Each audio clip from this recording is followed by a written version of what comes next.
Hello అండి. శ్రోతలకు నమస్కారం.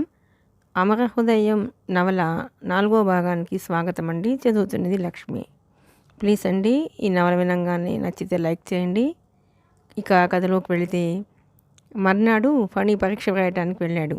అమర త్వరగా పని ముగించుకొని విశాలమ్మ గారింటికి పిల్లల్ని చూడ్డానికి వెళ్ళింది. రా అమర, నీకోసమే చూస్తున్నాను. ఆవిడ రోజులా కాకుండా చాలా గౌరవంగా, ఆప్యాయంగా, ఆదరణగా మాట్లాడింది. పక్కింటి ఆవిడ కూడా ఉంది. ఆవిడతో, ఇన్నాళ్ళు మనం అమర అంటే ఏమిటో అనుకున్నాం, ఎంత గొప్పవాళ్ళు ఫ్రెండ్స్ ఉన్నారనుకున్నారు అని అమర వైపు తిరిగి, ఏం అమర, మీ స్నేహితురాలిని అడిగావా? మన క్లబ్కి ఎప్పుడు వస్తుందంట అని ఆరా తీసింది.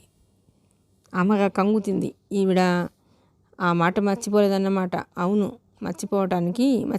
మర్చిపోతే ఈవిడ విశాలమ్మ గారే కాదు. అడగలేదంటే ఆవిడికి కోపం వచ్చేస్తుంది. అమరకి ఇది అనుకోని సందిగ్ధ పరిస్థితి అయ్యి అబద్ధం చెప్పక తప్పలేదు. అడిగానండి, చాలా బిజీగా ఉంది, వీలు చూసుకుని చెబుతానంది.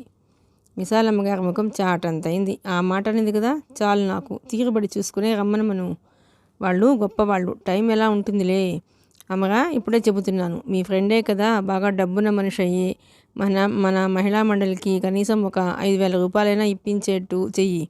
వాళ్ళకి 5,000 రూపాయలు ఒక లెక్క ఏమిటి? అమరికి తన గుండెల మీద ఆవిడ వేడి వేడి నిప్పులు గల కుంపటి పెట్టినంత బాధగా అనిపించింది. ఇదెక్కడి గొడవ?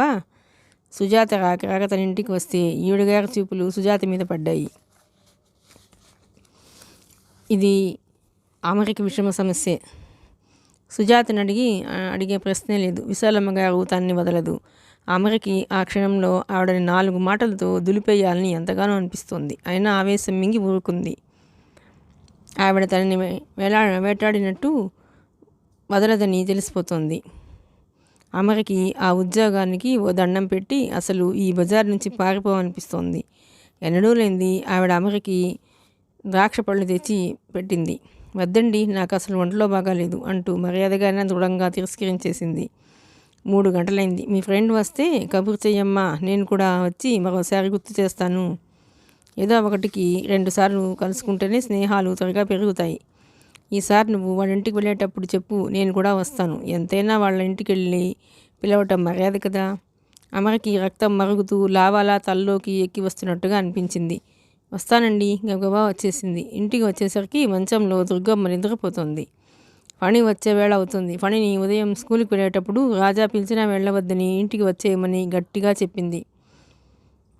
ఎందుకు అన్నిసార్లు చెబుతావు? ఫణి విసుక్కున్నాడు. అది కాదు నాన్న, నువ్వు ఇంటికి వచ్చే వరకు నాకు చాలా భయంగా ఉంటుంది. ఫణి షర్టు గుండీలు పెడుతూ అంది. భయమా? ఎందుకు? అమర ఒక్క సెకండ్ ఆగి చెప్పింది. నేను ఒక్కదాన్ని ఇంట్లో ఉంటాను కదా. ఒక రౌడీ విధవ నువ్వు స్కూల్కి వెళ్ళగానే మన ఇంటి ముందే అటు ఇటు తిరుగుతున్నాడు. నేను తలుపు వేశాననుకో, కిటికీలో నుంచి చూస్తున్నా వాడు తిరుగుతూనే ఉన్నాడు. ఇంట్లో మగపిల్లలుంటే వాళ్ళు రారు. నువ్వు స్కూల్ నుంచి వస్తుంటే నిన్ను చూసి వెళ్ళిపోతున్నాడు. నాకు చాలా భయం వేస్తుంది. అందుకే నిన్ను త్వరగా రమ్మంటున్నాను. ఫణి శ్రద్ధగా విన్నాడు. ఆలోచనగా చూశాడు. వాడి ముఖంలో ఆ రౌడీ విధవ పట్ల కోపం కనిపిస్తోంది. నేను తొందరగా స్కూల్ నుంచి వచ్చేస్తానులే అన్నాడు. రాజా రమ్మన్నా వెళ్ళను వాగ్దానం చేశాడు. ఫణి బ్యాగ్ తీసుకొని గుమ్మంలోకి వచ్చాడు. ఫణి ఆగిపోయాడు. ఎవరో గళ్ళ లుంగి కట్టుకున్న అతను లుంగి అంచు చేత్తో కాస్త పైకి పట్టుకుని గబగబా వెళుతున్నాడు. అతనికి కోర మీసాలున్నాయి. అతనేనా? తన వెంటే వచ్చిన తల్లి చెయ్యి పట్టుకుంటూ తలెత్తి చూసి రహస్యంగా అడిగాడు. అమర అతనే అన్నట్టు తల ఊపేసింది. నీకు భయం వేస్తోందా? అడిగాడు. అమర తల ఊపింది మళ్ళీ. నేను స్కూల్ మానేయినా? అడిగాడు రహస్యంగా. వద్దు, పరీక్ష వ్రాసి త్వరగా ఇంటికి రా, నేను తలుపులు వేసుకుంటాలే అంది అమర. పరీక్షలు అయిపోతే ఇక నీకు సెలవులేగా, నాకు భయం ఉండదు అంది. సరే, నువ్వు తలుపు వేసేసుకుని లోపలికి వెళ్ళిపో అన్నాడు. పర్వాలేదులేరా.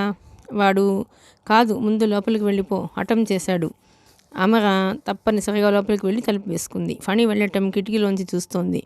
ఫణి వెళ్తూ మాటిమాటికి వెనక్కి తిరిగి ఇంటివైపు చూసుకుంటున్నాడు. అమరికి చాలా బాధ వేసింది. అనవసరంగా తన స్వార్థం కోసం, సుజాత ఇంటికి వెళ్లకుండా ఉండటం కోసం వాడి పసి మనసు కలవరపరిచానే. పరీక్ష ఎలా వ్రాస్తాడో అనే పశ్చాత్తాపం కలిగింది.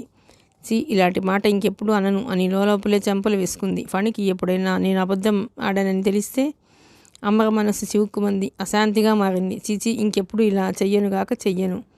ఫణి తన మాటలు నమ్మడం మానేస్తే అమరకి గంపెడు దిగులు ముంచుకొచ్చింది. మనసు భారమైంది. వాకిట్లో కారు ఆగిన శబ్దమైంది. అమర కిటికీలో నుండి చూసింది. సుజాత కారు వచ్చింది. అమర గుండెలు దడదడలాడుతున్నాయి. సుజాత వచ్చిందా? దేవుడా! ఆ విశాలమ్మ గారు ఊడిపడుతుందేమో, క్లబ్ అంటూ వెంటపడుతుందేమో, తను అబద్ధం ఆడిన సంగతి బయటపడుతుందేమో. అమర వెళ్ళి తలుపు తీసింది. కారులో నుంచి దిగి డ్రైవర్ పండు ఒక్కడే వస్తున్నాడు. కారు వెనక తలుపు తెరుచుకోలేదు. అమ్మయ్య, సుజాత రాలేదు. దేవుడు నన్ను రక్షించాడు ఈ రోజుకి. అమర హాయిగా ఊపిరి పీల్చుకుంది. పండు వరండా మెట్లు ఎక్కి గుమ్మం దగ్గరికి వచ్చి అమరకి నమస్కరించాడు. మిమ్మల్ని అర్జెంటుగా తీసుకురమ్మన్నారండి. అమర కనుబొమ్మ చిరుముడి పడింది. నాకు టైం లేదు పండు, రాలేను, పనిలో ఉన్నాను ఖచ్చితంగా అనేసింది. అనేయటం కాదు, చాలా అర్జెంట్ పనిలో ఉన్నట్టు ఒక్క నిమిషం ఇక అక్కడ నిలబడకుండా గిరుక్కున వెనక్కి తిరిగి ఇంట్లోకి వచ్చేసింది. ఆవిడకి అతనికి కనిపించినంతగా వంట ఇంట్లో స్టవ్ దగ్గరికి వచ్చి పని చూస్తున్నట్టు గిన్నెలు శబ్దమయ్యేలా సర్దసాగింది. నేను వెళ్ళనా అమ్మా? పండు అడిగాడు.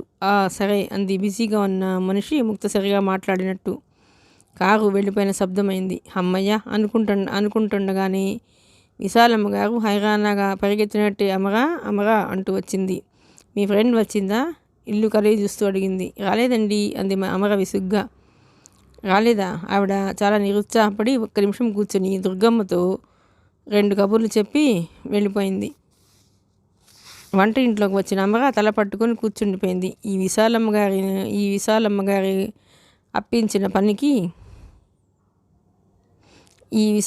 ఇప్పించిన పనికి ఓ దండం. ఆ 300 రాకపోతే అడుక్కు తిన్నా పర్వాలేదు, ఈవిడ పెత్తనం పడలేను బాబు అనుకుంది. ఇక ఈ వీధిలో ఉండటం కూడా కష్టమే. విశాలమ్మ గారు తను వదలదు. సుజాతతో పరిచయం చేసుకోవాలని ఆవిడ తహతహలాడిపోతోంది. ఇదెక్కడి గొడవగా దేవుడా అని బాధపడసాగింది. రాను అని చెబితే సుజాత ఏమనుకుంటుందో అనుకున్నా పర్వాలేదు, ఎప్పుడు ఎదురుగా ఖాళీగా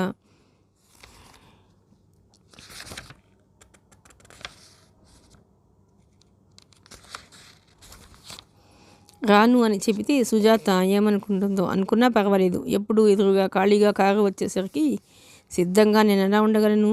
ఈ ఇంట్లో సంపాదించే దిక్కు ఇంకొకరు ఉన్నారా? రెక్కల కష్టం మీద బ్రతకాల్సిన దాన్ని సుజాత నా స్థితి అర్థం చేసుకోవాలి. అర్థం చేసుకోకపోతే నా తప్పేం లేదు మరి అనుకుంది. అమరకి మనసు ఎంత నస చెప్పుకుందామన్నా బాధగానే ఉంది. సుజాత మనసు ఎంత నిష్కల్మషమో తెలుసు. సుజాతకి తన మనసులో భయాలు విప్పి చెప్పలేకపోతుంది. తనకి తెలుసు, ఇక నోరు విప్పి చెప్పినా సుజాత వాటిని ఉఫ్ అని ఊదేస్తుంది. ముఖ్యంగా ఫణిని రక్షించుకోవాలి అన్నది ఒక మాట. రెండోది ఈ విశాలమ్మ గారి గొడవ పడలేకపోవటం. ఈ రెండూ తనని సుజాతకి దూరంగా ఉండమని గట్టిగా హెచ్చరిస్తున్నాయి.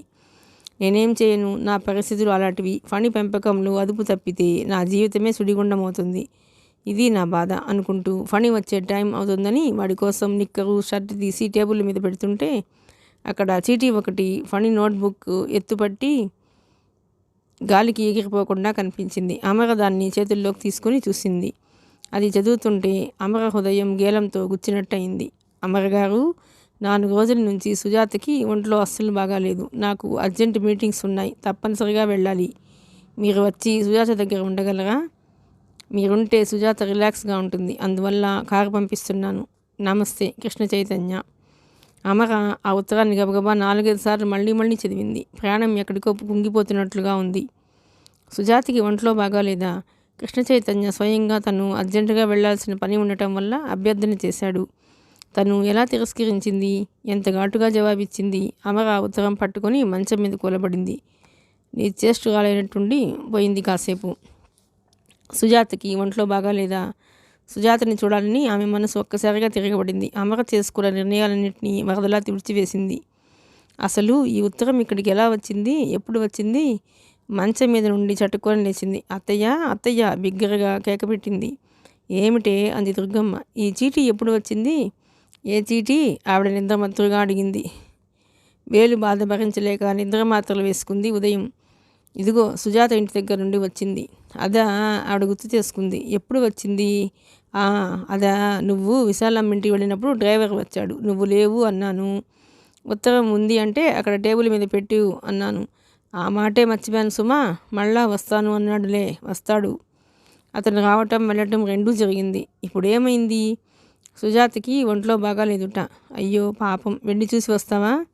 ఏ ముఖం పెట్టుకుని వెళ్ళను అత్తయ్య, రాను, పనుంది అన్నాను. ఈ ఉత్తరం చూడలేదు. అమర వచ్చి మంచం మీద కూర్చొని పుస్తకం ఒకటి చేతిలోకి తీసుకుంది. అది పుస్తకం చదవటం కాదు, చదువుతున్న నేపంతో తనను తాను సంభాళించుకోవటానికి ప్రయత్నం చేస్తోంది. చాలా బాధగా ఉంది. వాళ్ళు ఏమనుకుంటారో. తన కోసం తాపత్రయపడిన సుజాత, తన దరిద్రం గమనించి ఆసరా ఇవ్వాలని ఆరాటపడిన సుజాత, చిన్ననాటి కంటే కూడా ఇంకా రెట్టింపు ఆత్మీయతతో తన జీవితంలో ధైర్యం ఇస్తున్న సుజాత. సుజాత మనసులో కల్మషం లేదు. ఈ అసభ్రంశం ఆలోచనని తనలోనే. అమర పుస్తకం పక్కన పడేసి వచ్చి పెరటి వరండాడు అరుగు మీద కూర్చుంది. ఎంత వద్దనుకున్న కళ్ళల్లోకి చివున నీళ్లు వస్తున్నాయి. మనుషుల్ని దరిద్రం మార్చేస్తుంది అంటారు. ఇదేనా? తన మనోధైర్యం అంతా ఏమైంది? చీటికి మాటికి, ముఖ్యంగా ఫణి విషయంలో ఇంత బేలతనం ఏమిటి? అందరూ తమ ప్రాణాన్ని తాము భద్రంగా కాపాడుకుంటారు. ఆ రక్షణ కోసం ఏదైనా చేస్తారు.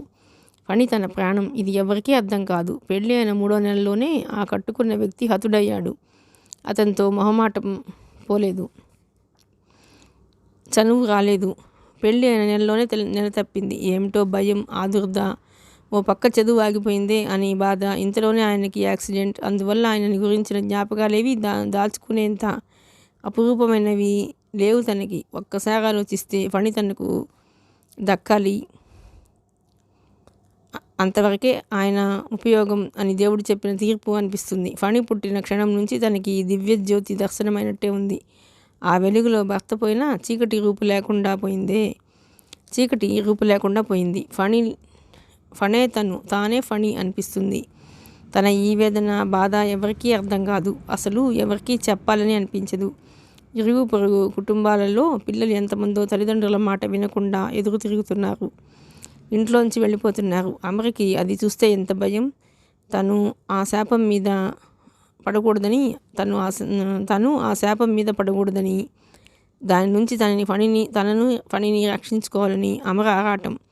ఫణి కోసం ఆత్మబంధువు లాంటి సుజాతకి కూడా దూరం ఉండటానికి నిశ్చయం చేసుకుంది. కానీ సుజాతకి ఒంట్లో బాగాలేదు అంటే మనసు ఉండబట్టడం లేదు.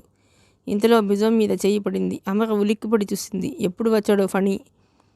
ఇంకా స్కూల్ బ్యాగు మెడకి అలాగే ఉంది. బూటు మేజోళ్ళు విప్పలేదు. తల్లి ముఖం చూస్తూ ఆదుర్దాగా, ఆ రౌడీ వచ్చాడా? నీకు భయం వేసిందా అని అడిగాడు. ఏ రౌడీ? అయోమయంగా చూసింది. ఆ రౌడీయే, గళ్ళలుంగి, మీసాలు లేవు వాడు. నేను త్వరగా స్కూల్ నుంచి వచ్చేసాను. అమరికి గుర్తు వచ్చింది. అదా, వాడు రాలేదులే ఫణి, త్వరగా బట్టలు మార్చుకో. సుజాత ఆంటీకి ఒంట్లో బాగాలేదుట, మనం వెళ్ళి చూసి వద్దాం. ఫణి ముఖంలోకి ఆదుర్ద వచ్చింది. అలాగా అంటూ పరిగెత్తాడు. నిమిషంలో డ్రెస్ మార్చుకొని కాళ్ళు చేతులు కడుక్కొని బట్టలు వేసుకొని వచ్చేశాడు. అమర అప్పటికే వంట ఇంటి తలుపులు వేసి పెరుగన్నం తెచ్చి గబగబా కొడుకు తినిపించింది. 2 ముద్దలు తినగానే ఫణి చాలమ్మా అని తోసేశాడు. అత్తయ్య, నేను త్వరగా వచ్చేస్తాను అని చెప్పింది. పర్వాలేదు అమ్మ, పక్కింటి పిన్నిగారుందిగా, నా గురించి ఆదుర్దా పడకు అంది ఆవిడ. అమర ఫణి చెయ్యి పట్టుకుని వీధి చివరికి వస్తుంటే గళ్ళలుంగి అతను ఎదురయ్యాడు. ఫణి తల్లి చెయ్యి గట్టిగా పట్టుకుని నడుస్తున్నాడు. ఆ స్పర్శలో ఆదుర్దా ఉంది. అతను అమర దగ్గరగా వచ్చి, నమస్కారం అమ్మగారు అన్నాడు. నమస్కారం అంది అమర. ఫణి అతన్నే చూస్తున్నాడు. అతను వెళ్ళిపోయాడు. మరి నీతో అలా మాట్లాడాడేమిటి అన్నాడు.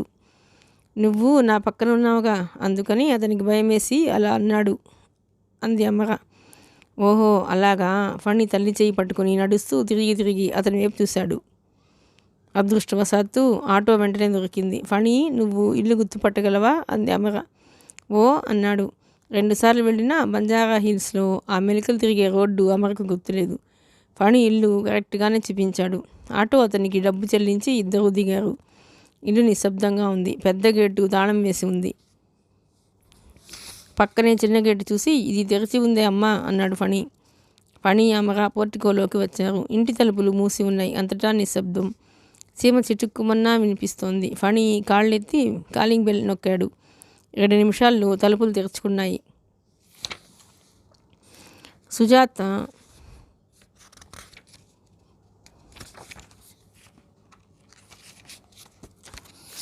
మాధవి ఎదురుగా నిలబడింది. వదినకి ఒంట్లో బాగాలేదు అంది తలుపు శాంతం తీయకుండా. గుమ్మంలో అడ్డంగా నిలబడిన ఆమె ప్రవర్తన నిరాదరణగా ఉంది. తెలిసింది, చూడటానికి వచ్చాను అంది అమర. నిద్రపోతోంది, డాక్టర్ డిస్టర్బ్ చేయవద్దన్నాడు. ఓ, కానీ ఇంకోసారి రండి. మాధవి తలుపు వేసేసింది. అమరకి ఏం చెయ్యాలో తోచలేదు. ఫణి, వెళ్దాంరా అంది చెయ్యి పట్టుకుని. ఫణి ముఖంలో చాలా నిరాశ కనిపిస్తోంది. మళ్ళా అంతటా నిశ్శబ్దం. అమర ముఖం అవమాన భాగంతో కందిపోయి ఉంది. ఇద్దరూ వచ్చి వెళ్ళిపోవటానికి చిన్న గేటు తెరుస్తున్నారు. ఇంతలో కృష్ణ చైతన్య కారు వచ్చి ఆగింది. ఫణిని చూడగానే హలో అన్నాడు. కారు ఆపి అతను సరాసరి అమర వైపు వచ్చాడు. ఎంతసేపు అయింది వచ్చి అన్నాడు మర్యాదగా పలకరింపుగా. ఇప్పుడే అంకుల్. మరేమో మాధవి ఆంటీ, సుజా ఆంటీ నిద్రపోతున్నారంటే వెళ్ళిపోతున్నాం. అదేమిటి అన్నాడు అతను ఆదుర్దాగా. లేదు, డాక్టర్ డిస్టర్బ్ చేయవద్దన్నాడుట అంది అమర. అదేం కాదు, రండి. కృష్ణ చైతన్య అమర వేసేసిన చిన్న గేటు తెరిచి ఆమె లోపలికి రావడం కోసం వేచి చూస్తున్నట్టు పట్టుకున్నాడు. ఫణి తల్లి చేయి పట్టుకుని దాదాపు గబగబా లాక్కు వచ్చినట్టు లోపలికి వచ్చేశాడు. కృష్ణ చైతన్య కాలింగ్ బెల్ నొక్కాడు. మాధవి వచ్చి తలుపు తీసింది. ఎదురుగా అన్నగారి వెంట మళ్ళా అమరని ఫణిని చూసి నుదురు చిట్లించింది. ఏమీ అనలేనట్టు పక్కకి జరిగి అమర లోపలికి రావడానికి దారి ఇచ్చింది. రండి. కృష్ణ చైతన్య లోపలికి దారి తీశాడు. అమర అనుసరించింది. సుజాత గదిలోకి అడుగు పెట్టగానే మంచం మీద పడుకుని ఉన్న సుజాతని చూసి అమర తెల్లబోయింది. సుజాత చిక్కిపోయింది. ముఖం బాగా వాడిపోయింది. సుజా, ఎవరు వచ్చారో చూడు. మంచం దగ్గరికి వెళ్ళిన కృష్ణ చైతన్య సుజాతని మెల్లిగా చేతి మీద తడుతూ తగ్గు స్వరంతో చెప్పాడు. అతని మాటలు ఎంతో లాలనగా, తల్లి పిల్లల్ని లాలించే విధంగా ఉన్నాయి. సుజాత లేవబోతుంటే కృష్ణ చైతన్య చెయ్యి ఆసరగా వెనక వేశాడు. అమరా అంది చిన్నపిల్లల. సంతోషం దుఃఖం నిండిన ఆక్రందన లాంటి పిలుపు అది. అమర చప్పున ఒక అడుగులో దగ్గరికి వచ్చి సుజాత భుజాల చుట్టూ చెయ్యి వేసింది. కృష్ణ చైతన్య మెల్లగా సుజాతని వదిలేశాడు. నిన్ను పిలిపించమని ఈయన ప్రాణం తీసేస్తున్నాను. నాకు తెలియలేదు సుజా. నా ఎదురుగానే చీటీ వ్రాయించాను. ఈయన పంపలేదు కాబోలు. అమర తలదించుకుంది. కృష్ణ చైతన్య ఏదో గుర్తు వచ్చినట్టు అక్కడి నుంచి లేచాడు. సుజాత అమరని పట్టుకుని ఆమె చేతుల్లో ఒదిగిపోయి గుండెల్లో ముఖం దాచుకుని ఏడవసాగింది. చీ, ఏమిటిది సుజా? ఇదేం బాగాలేదు. ఇంత ధైర్యం కోల్పోవటం ఏమిటి? వీపు మీద నిమృతూ అంది అమర. నీకు తెలియదు అమర. కృష్ణ చైతన్య దగ్గరికి వచ్చాడు. మళ్ళీ సుజా, మందు వేసుకున్నావా? సుజాత లేదన్నట్టు తల ఊపింది. అదే వద్దు అని చెప్పేది. వేళకి మందు వేసుకోకపోతే ఎలా? అతను గుమ్మం దగ్గరికి వెళ్ళాడు. మధు, మీ వదినికి మందు ఇవ్వలేదా? కేక పెట్టి అడిగాడు. నేను ఒకసారి వచ్చి చూసేసరికి నిద్రపోతోంది. లేపటం ఎందుకులే అని ఊరుకున్నాను. అయినా వదిన ఏమైనా చిన్నపిల్ల? ఒంట్లో బాగా లేనప్పుడు మందు వేసుకోవాలని తెలియదా? నీ గారాబంతో ఆవిడని చెడగొట్టి మా మీద అరుస్తావు నువ్వు. ఓహ్ మధు! ఆ మాటలు ఇక ఆపమన్నట్టు చూశాడు. అతనే వచ్చి మందు మంచినీళ్ళు తెచ్చి ఇచ్చాడు. మందు వేసుకో సుజా అద్దించాడు. సుజా ప్లీజ్. అతని కంఠం ఆర్తిగాను అధికారికంగానూ ఉంది. నేను ఈ రాత్రికి మెడ్రాస్ వెళ్ళాలి. వెళ్ళనా వద్దా? ఒక మాట చెప్పు. మీ ఇష్టం. అలా అనవద్దు. మీ ఫ్రెండ్ వచ్చారుగా, నీకు తోడుగా ఉంటే ఎల్లుండి ఉదయానికి వచ్చేస్తాను. లేదంటే క్యాన్సిల్ చేసుకుంటాను.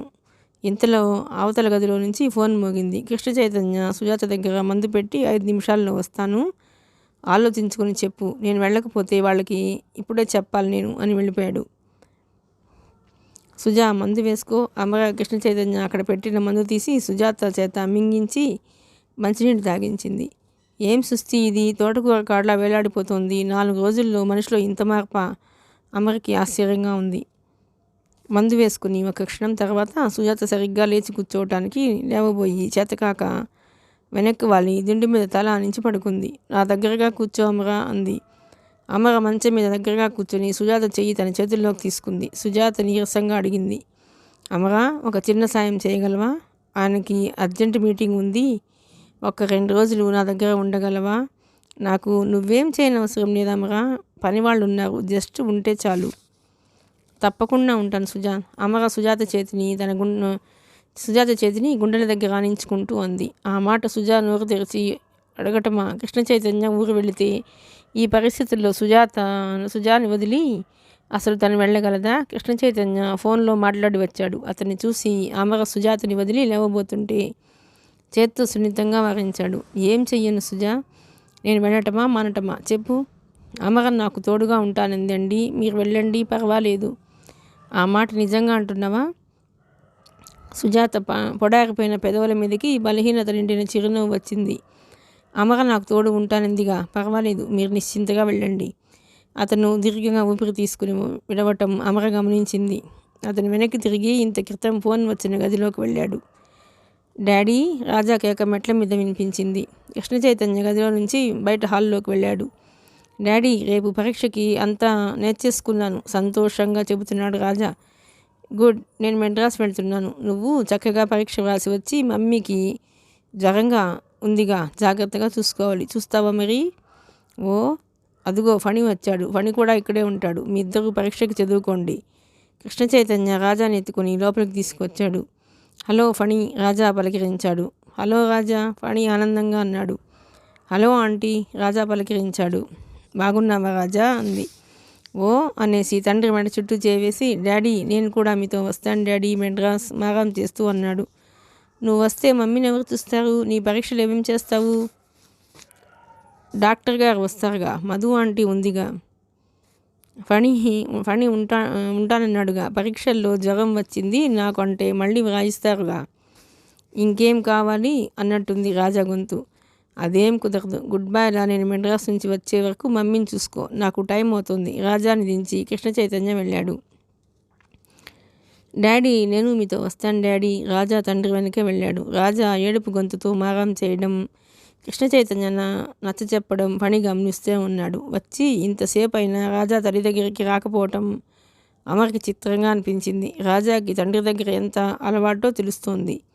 సుజాత మంచం మీద పడుకుని నీరసంగానే కొడుకు మాటలు కృష్ణ చైతన్య నచ్చ చెప్పటం చిరునవ్వుతో వింటోంది. తండ్రిని వదిలి ఒక్క నిమిషం ఉండడు అంది. అరగంటలో కృష్ణ చైతన్య రెడీ అయిపోయాడు. రాజాకి ఏం నచ్చ చెప్పాడో రాజా వచ్చి సుజాత మెడ చుట్టూ చేయి వేసి, మమ్మీ, నేను డాడీతో వెళ్ళనులే, నీతోనే ఉంటానులే అన్నాడు. సుజాత కొడుకుని అక్కున చేర్చుకుని ముద్దు పెట్టుకుంది. సుజాత కళ్ళల్లో నీళ్లు రావటం అమర గమనించింది. నువ్వు లేకపోతే నేను ఉండలేను నాన్న అంది. అందుకే ఉంటానన్నానుగా అన్నాడు రాజా. ఫణి, రాజా ఆడుకోవటానికి వెళ్ళారు. కృష్ణ చైతన్య వెళ్ళబోయే ముందు సుజాత దగ్గరికి వచ్చాడు. అమర మెల్లగా బయటికి వచ్చేస్తుంటే అతను, మీరు ఉండండి అన్నాడు. అమర ఆగిపోయింది. కృష్ణ చైతన్య అమర దగ్గరికి వచ్చాడు. అతని చేతుల్లో మందులు, డాక్టర్ గారి ప్రిస్క్రిప్షన్స్ ఉన్నాయి.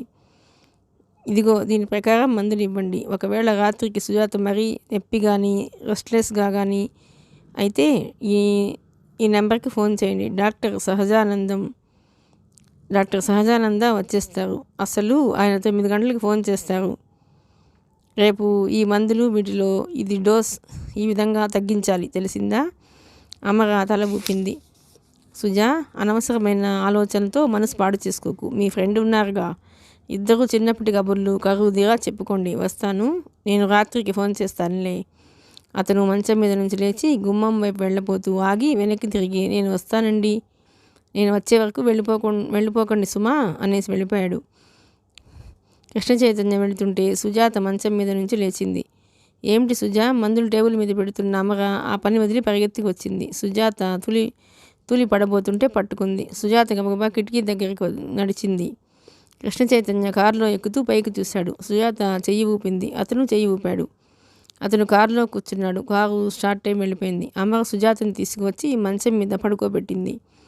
సుజాత ఆయాసపడుతుంది. అమరకి అది చూస్తే భయం వేసింది. సుజాత మందు వైపు వేలుపెట్టి చూపి సైగ చేసింది. అమర చప్పును తెచ్చి ఇచ్చింది. సుజాత వేసుకుని కూర్చోమని సైగ చేసింది. అమర కూర్చుంది. కొద్దిసేపటికి సుజాత ఎగిసిపడుతున్న గుండెలు ఆ వేగం తగ్గి మామూలుగా ఊపిరి తీసుకోసాగింది. మగత నిద్ర వచ్చినట్లుగా వడలిన ముఖం పక్కకి వాల్చి కళ్ళు మూసుకుంది. మమ్మీ, రాజా అరుస్తూ వచ్చాడు. అమర అరవద్దని సైగ చేసింది. ఇద్దరు వెళ్ళి చదువుకోండి అంది. ఫణి, రాజా గదిలోకి పరిగెత్తారు. వంట మనిషి వచ్చి రాజాని, ఫణిని అన్నానికి రమ్మనమని తీసుకువెళ్ళింది.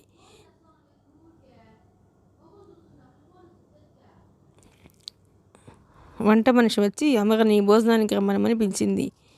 ఆకలిగా లేదు అంది. ఫలహారం ఏమైనా చేయమంటారా అడిగింది. వద్దు, ఒక కప్పు కాఫీ ఇవ్వు చాలు అంది. సుజాత నిద్రపోతుంది. అమర వంట మనిషి ఇచ్చిన కాఫీ త్రాగి కుర్చీలో కూర్చుంది. సుజాతకి నడుం వరకు దుప్పటి కప్పింది. నుదుటి మీద చేయి వేసి చూసింది. జ్వరంగా ఉంది, వేడిగా ఉంది నుదురు. ఫణి, రాజా రూమ్లో చదువుకొని నిద్రపోయినట్టున్నారు. శబ్దం లేదు. ఇల్లంతా నిశ్శబ్దంగా అయిపోయింది. ఆ మౌన వాతావరణం భయమేసినట్లుగా ఉంది. ఇంతలో ఫోన్ మోగింది అవతల గదిలో. అమర ఒక క్షణం ఎవరైనా వస్తారేమోనని చూసింది. ఎవరూ రాలేదు. ఆ ఫోన్ శబ్దానికి సుజాతకి మెలకువ వస్తుందేమోనని భయం వేసింది. వెళ్ళి తీసింది. డాక్టర్ సహజానందం చేశారు. అమర తనని పరిచయం చేసుకోబోతుంటే తెలుసు, కృష్ణ చైతన్య చెప్పారు అన్నాడు.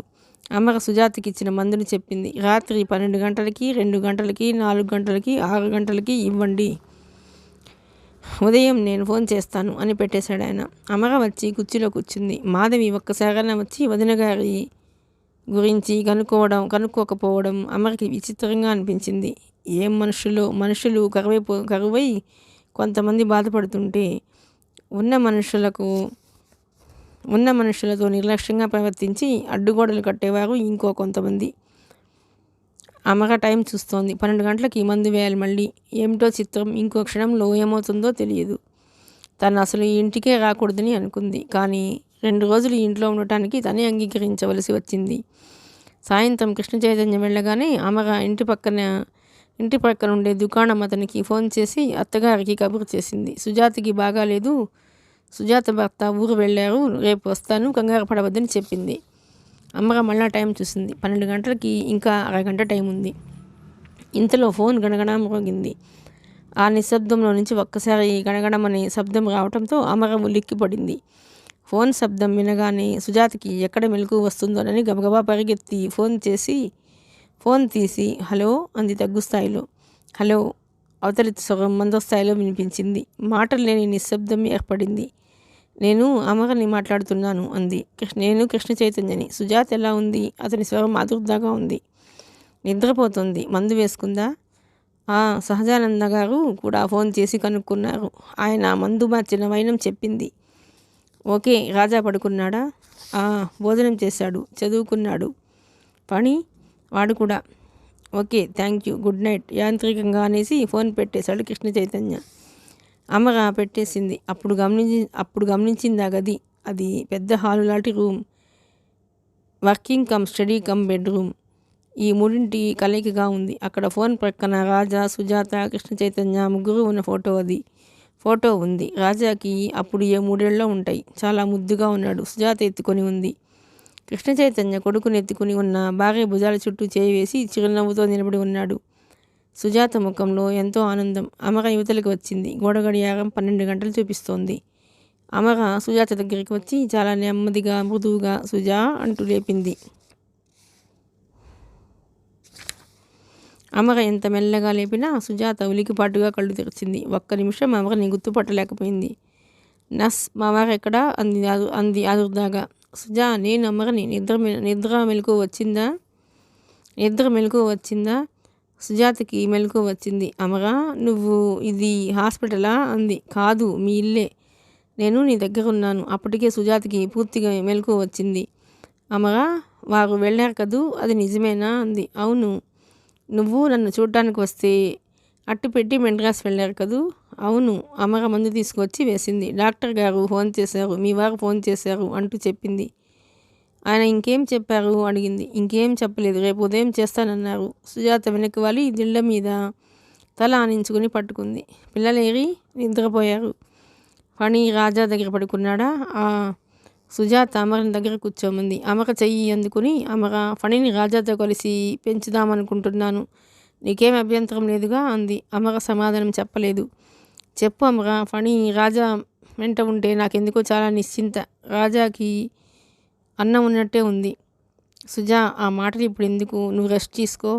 సుజాత ముఖంలో ఆదుర్దా మిళితమైన నవ్వు వచ్చింది. అమర, నువ్వు నా ఫ్రెండ్వి కదా, నేను చేయి జాచి దేహి అని సాయం అడిగితే చేయనంటావా? అవి ఏం మాటలు? నేను అడిగినది సరే అని ఎందుకు అనవు? అది పెద్ద తర్కించాల్సిన విషయమా అంది అమర. సుజాత ముఖంలో ఆదుర్దా తగ్గి ప్రసన్నత వచ్చింది. లేవబోతుంటే అమర ఆపు చేసింది. సుజా వినలేదు. వారించి లేచి కూర్చుని అమర భుజం మీద ముఖం మానించి కళ్ళు మూసుకుంది. అమర, నువ్వు ఇలా నా దగ్గరగా ఉంటే నాకు కొండంత ధైర్యంగా ఉంది అంది. నువ్వు దేనికైనా భయపడుతున్నావా సుజా? అమర అనునయంగా అడిగింది. అవును. దేనికి? మధుకి. మధుక అమర స్నేహితురాలి తల ఎత్తి ముఖంలోకి చూడబోయింది. కానీ సుజాత లేవలేదు. చిన్నపిల్లల అమర భుజం మీద ముఖం దాచేసుకుంది. ఎందుకు? నాకు తెలియదు. మధు అంటే నాకు భయం. నేను పైకి చెప్పలేను. రాజా అంటే నాకు ప్రాణం. అందులో తప్పేముంది? ఫణి అంటే నాకు ప్రాణం కాదా? నీ కొడుకు మీద నీకు ప్రేమ ఉంటే మధుకి భయపడటం దేనికి? మధుకి భర్తకి పడదు. ఇద్దరూ విడిగా ఉంటున్నారు. నాకులాగా ప్రేమగా చూసే భర్త కొడుకు ఆమెకి లేరుగా. అది కసి. కృష్ణకి చెల్లెలంటే ప్రాణం. ఆమెను ఇంట్లోంచి పంపించడం కూడా అవదు మాకు. అమర జవాబు చెప్పలేకపోయింది. అమర, నేను నీ గురించి ఆలోచిస్తాను. ఈ ప్రపంచానికి నువ్వు ఏమీ లేని దురదృష్టవంతురాలిగా కనిపిస్తావు. కానీ నువ్వెంత అదృష్టవంతురాలివో నాకు తెలుసు. నేను అన్నీ ఉన్న దురదృష్టవంతురాలినిగా ఉంటాను. అన్నీ ఉన్నాయి నిజమే. దేవుళ్ళలాంటి భర్త, రత్నం లాంటి కొడుకు. అయినా నా జీవితంలో చాలా అపశృతులు ఉన్నాయి. ఫణిని నిన్ను చూస్తే నాకు లేనిదేమిటో బాగా అర్థమైంది. భగవంతుడు నన్ను ఎందుకింత దురదృష్టవంతురాలిగా చేశాడో. నేనేం పాపం చేశాను? సుజాత నిశ్శబ్దంగా ఏడవసాగింది. అమర సుజాతని బలవంతంగా ఒడిలోకి తీసుకుంది. సుజా, నీకు ఒంట్లో బాగాలేదు. ఇప్పుడు ఆ ఆలోచనలు ఎందుకు అంది. ఈ ఆలోచనలు నా ఊపిరిలో కలిసిపోయాయి అమర. డాక్టర్లు కూడా నా అనారోగ్యాన్ని, నా ఆలోచనలు రెట్టింపు చేస్తున్నాయి అంటారు. నేనేం చేయను? ఆ అశాంతి వలన అనారోగ్యం మూలంగా అశాంతి ఎక్కువ అవుతోంది. సుజాత వేదాంతిగా నవ్వింది. నీకు ఒంట్లో బాగాలేదుగా, ఆ ఆలోచనలు ఇప్పుడు ఎందుకు? ఆయన ఎప్పుడు అనే మాట ఇది. నువ్వు కూడా సరిగ్గా అదే అన్నావు. రెస్ట్ తీసుకోమ్మా సుజా. అమర టైం చూసింది. సుజాత ఏడుపు ఆపుకోవడానికి ప్రయత్నం చేసింది. కానీ ఉధృతంగా వచ్చేసింది. అమర చప్పున పట్టుకుంది. కొద్దిసేపటికి ఆ ఏడుపు వరద ఆపేసినట్లుగా తగ్గింది. అమర సుజాతని గుండెల్లో దాచేసుకుని ఈ బాధ నుంచి దూరం చేసేయాలి అన్నట్లుగా ఆత్మీయంగా దగ్గరికి పట్టుకుంది. కొద్దిసేపటికి సుజాత తేరుకుంది. ఇంకా ఎగబిలుస్తూనే ఉంటే వెనక్కి ఆనుకుని పడుకుంది. నువ్వు నిద్రపో అమర, ఎంతసేపు మేల్కుంటావు అంది. పర్వాలేదమ్మా, నువ్వు కళ్ళు మూసుకుని రిలాక్స్ అవ్వు. స్నేహితురాలి నుదుటి మీద చేయి వేసి జుట్టు పైకి తీస్తూ ఆత్మీయంగా చెప్పింది. 3వ రోజు ఉదయానికి కృష్ణ చైతన్య అనుకున్నట్టుగా రాలేకపోయాడు. జర్మనీ నుంచి వచ్చిన విజిటర్స్ని కన్యాకుమారి తీసుకువెళ్లాల్సి వచ్చింది. అతను ఉదయమే ఫోన్ చేశాడు. అమర తనే తీసింది. హలో, నిద్రమత్తుగా అంది అమర. Good morning. సుజా రాత్రి బాగా నిద్రపోయిందా? అతని కంఠం వినగానే అమరకి నిద్రమత్తు వదిలిపోయింది. ఏం చేస్తోంది? ఇంకా లేవలేదు. నిన్న ఎలా ఉంది? మొన్నటికన్నా చాలా నయం. మంచం మీద లేచి కూర్చుంది. భోజనం చేసింది. థ్యాంక్ యూ, నేను ఒక పావు గంటలో మళ్ళీ చేస్తాను. అతని కంఠంలో రిలీఫ్ అమర గమనించింది. అమర సుజాతను లేపి ఈ విషయం చెప్పింది. రాత్రి బాగా నిద్రపోవటంతో సుజాత ముఖం ఈ పూట కాస్త తేటగా ఉంది. సుజాత లేచి ముఖం కడుక్కుంది. అమర తనే వెళ్ళి వంట ఇంట్లో డికాషన్ చేసి కాఫీ కలిపి తెచ్చి సుజాతకి ఒక కప్పు ఇచ్చి తను తీసుకుంది. పిల్లలిద్దరూ అలారం పెట్టుకుని లేచి రాయాల్సిన పరీక్షకి గడగడా ఇద్దరూ చదివేస్తున్నారు. అమర వాళ్ళిద్దరికీ రాజాకి హార్లిక్స్, ఫణికి కాఫీ ఇచ్చింది. ఇంతలో ఫోన్ మళ్ళా మోగింది. సుజాత పక్కనే పెట్టుకుంది. వెంటనే తీసింది. అమర కాఫీ తాగుతూ వరండాలోకి వచ్చేసింది. అక్కడి నుంచి చూస్తే క్రింద లాన్, పూల మొక్కలు, ముఖ్యంగా గులాబీలు అందంగా కనిపిస్తున్నాయి. ఈ ఇంట్లో అడుగు పెట్టిన తర్వాత కళ్ళు ఎటు కదిపినా ఏదో ఒక ప్రత్యేకత నిండిన అందమే గోచరిస్తుంది. అంత పద్ధతిగా అమర్చి ఉంది ఇల్లు. అమర దూరంగా వచ్చినా ప్రశాంతంగా ఉండటం వల్ల సుజాత ఫోన్లో మాట్లాడటం వినిపిస్తూనే ఉంది. బాగానే ఉన్నాను. పర్వాలేదు, మీరు వెళ్ళిరండి. మీరు వచ్చే వరకు అమరని అట్టి పెట్టుకుంటాను. అమర ఉంటే నాకు చాలా హాయిగా ఉంది. మధు లేదు, ఫ్రెండ్ దగ్గరికి వెళ్ళింది. మందులు వేసుకుంటున్నా. అమర నన్ను మర్చిపోనిస్తే కదా. రాజాని పిలుస్తాను, మీరు త్వరగా వచ్చేయండి. వద్దు, అలా సీరియస్గా తీసుకోకండి. పని పూర్తి అవగానే త్వరగా రమ్మనమని అంటున్నాను. పని మధ్యలో వదిలి కాదు. నిన్న సహజానంద గారు వచ్చి చూసి వెళ్ళారు. 2 మందులు తగ్గించేశారు. రాజా గట్టిగా కేకపెట్టింది. రాజా అమర ముందు నుంచే పరిగెత్తాడు. ఫణి కూడా పరిగెత్తాడు. అమర ఫణి చేయి పట్టి ఆపబోయింది. ఫణి దొరకలేదు. Good morning daddy. బాగా చదువుకున్నాం. ఫణి, నేను త్వరగా వచ్చేయి డాడీ. నేను వస్తాను డాడీ. సరే promise. Thank you. Thank you daddy. ఇదిగో Phani. Good morning uncle. Phani ఎంతో ఇష్టంగా అంటున్నాడు. నేను రాజా కలిసే వెళ్ళి వస్తాం. అలాగే, నేను రాజాని చూసుకుంటాను అంకుల్. రాజా మళ్ళీ అందుకున్నాడు. Hello, bye daddy. మళ్ళీ ఫోన్ చేయరా? సరే, త్వరగా వచ్చేయి. ఫోన్ పెట్టేస్తున్నట్టున్నాడు.